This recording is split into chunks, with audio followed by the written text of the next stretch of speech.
Fala pessoal, continuando a resolução da nossa prova do Einstein, a gente tem aqui na questão 46 o seguinte enunciado. No plano, as retas RS são perpendiculares e se cruzam aqui no ponto P, que pertence à circunferência lambda. A reta R passa pelo centro O de lambda e contém o ponto R de delta. A reta S forma um ângulo θ com segmento PQ, em que Q é um ponto da circunferência delta. Aí ele fala pra gente que o cosseno desse ângulo θ é 5/8 e que o raio dessa circunferência é 12. E aí pergunta qual que é a distância dos pontos R e Q. Então ele está pedindo para a gente calcular essa distância D entre os pontos R e Q. Bom, a gente vai precisar de algum fundamento teórico para conseguir resolver essa questão. Então eu vou puxar uma observação aqui no cantinho, em que a gente vai notar quais são os fatos importantes que vão ser usados na nossa resolução. O primeiro deles tem a ver com ângulos inscritos na circunferência. Tem ângulos, né, que a gente forma com vértice na circunferência e que tem uma associação importante com os arcos da circunferência. Os ângulos que a gente chama de inscritos são os ângulos que têm vértice na circunferência.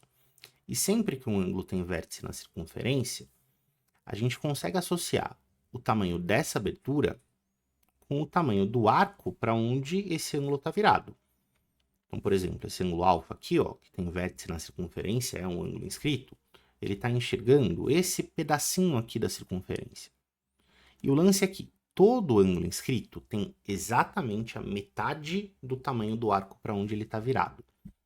Então, se esse ângulo é alfa, a gente fala que o tamanho desse arco, que é o pedaço da circunferência que ele enxerga, é 2α.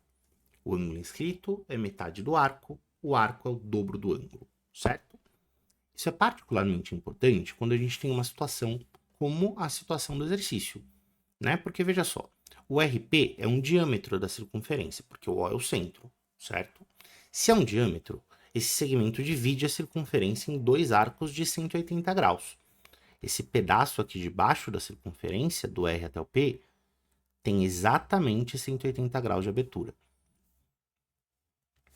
E veja só, o ângulo de vértice O de vértice O não, de vértice Q é um ângulo inscrito da circunferência, porque o ponto Q é um ponto da circunferência. E a gente viu ali naquela propriedade do cantinho que todo ângulo inscrito tem metade do tamanho do arco para onde ele está virado. Então, se esse Q enxerga o arco de 180, é porque esse ângulo aqui é reto. Ah, isso já muda bastante o que está acontecendo no exercício, né? Já tem bastante, já se abrem muitas portas que a gente consegue utilizar sabendo que o triângulo é retângulo, certo? Isso é uma propriedade que é bom você ter sempre em mente, né? Sempre que eu estou olhando para um triângulo que está inscrito na circunferência e está apoiado sobre o diâmetro, esse triângulo é retângulo por conta dessa propriedade que a gente enunciou aqui. Agora, esse triângulo é retângulo, legal.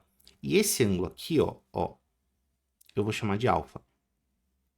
Existe uma relação importante entre o alfa e o θ, porque o enunciado diz pra gente que as retas RS são retas perpendiculares. Isso significa que existe um ângulo reto para cá também, né? Não vou marcar do lado esquerdo para a figura não ficar muito poluída, mas existe um ângulo reto ali também. E se o alfa mais o θ dá 90 graus, esses ângulos são complementares, existe uma relação especial entre os senos e cossenos de um e de outro, certo? Bom, se eles somam 90 graus é porque existe um triângulo retângulo, dá pra gente formar um triângulo retângulo que tem os dois ângulos, tanto o alfa quanto o θ.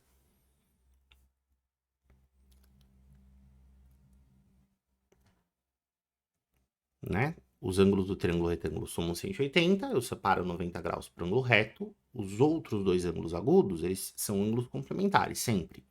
E como alfa e o θ são complementares, dá para montar um triângulo retângulo com os dois. Veja, se eu chamar os lados desse triângulo de A, B e C, quem que seria o seno do ângulo alfa? Bom, o seno do ângulo alfa é o cateto oposto ao ângulo alfa, que nesse caso é o Bzinho, sobre a hipotenusa do triângulo, que nesse caso é o Azinho. O cosseno do alfa, quem que ele seria?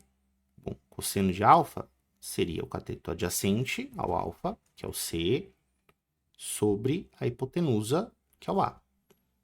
E se eu tentasse encontrar as razões trigonométricas, não do ângulo alfa, mas do ângulo θ? Quem seria o seno de θ? Seno de θ é o cateto oposto ao θ, que é o C, dividido por A. Mas C sobre A já apareceu aqui, né? C sobre A é o cosseno de alfa. Ah, olha só, o seno do θ é o cosseno do alfa. Legal.